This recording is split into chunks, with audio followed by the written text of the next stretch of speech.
కాంగ్రెస్ ఏడాది పాలనలో ఒక్క రూపాయి వస్తుందా? కేసీఆర్ ఉన్నప్పుడు ప్రజలకు పల్లె ప్రగతి కింద నెల నెలా పైసలు ఇచ్చిండు. పట్టణ ప్రగతి కింద ప్రతి నెల మున్సిపాలిటీలకు డబ్బులు ఇచ్చిండు కేసీఆర్. కాంగ్రెస్ వచ్చింది, పల్లె ప్రగతి బంద్ అయిపోయింది, పట్టణ ప్రగతి బంద్ అయిపోయింది. ఒక్క రూపాయి కూడా మున్సిపాలిటీలకు రానటువంటి పరిస్థితి ఏర్పడ్డది. మరి ప్రజలు గమనిస్తున్నారు. ఒకటి ఒకటి ఒకటి ప్రజలకు అన్ని విషయాలు కూడా అర్థమైతా ఉన్నాయి. రేవంత్ రెడ్డి వచ్చినాక ఏమున్నది? దరఖాస్తులే దరఖాస్తులు. ఆనాడేమో మొట్టమొదలు ఫస్ట్ ప్రజాపాలన దరఖాస్తులను పెట్టించింది ఏడాది కింద. అదైపోయిన తర్వాత కులగణన పేరు మీద సర్వే పేరు మీద దరఖాస్తులు పెట్టించింది. అదైపోయినాక మొన్న గ్రామ సభల్లో దరఖాస్తులు పెట్టించింది. అప్లై నో రిప్లై అన్నట్టు అయిపోయింది.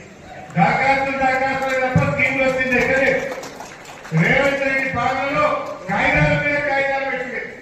ఏ ఒక్క పథకం కూడా ఇయ్యాల్సి వరకు ప్రజలు ఎట్లా దాటున్నాం? ఏ దరఖాస్తులు లేకుండా కేసీఆర్ గెలేదా? 11 విడతల్లో 73,000 కోట్ల రూపాయలు రైతు బంధు ఇచ్చిండు కేసీఆర్. ఏమైనా దరఖాస్తు పెట్టారు? ఎవరైనా రైతు బంధు కోసం మీరు దరఖాస్తు పెట్టిందా?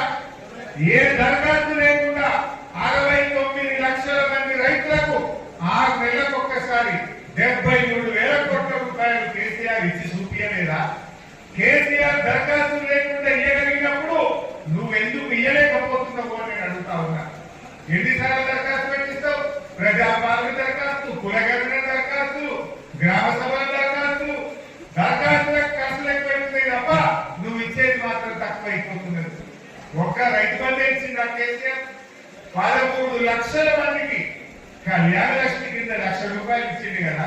దానికి ఏ గ్రామ సభలు పెట్టి ఎవరు పెళ్ళైతే వాళ్ళు నువ్వు కాంగ్రెస్ నువ్వు బీజేపీ అని చూలే కేసీఆర్ పేదవాళ్ళ కాలాలు చూసిండు.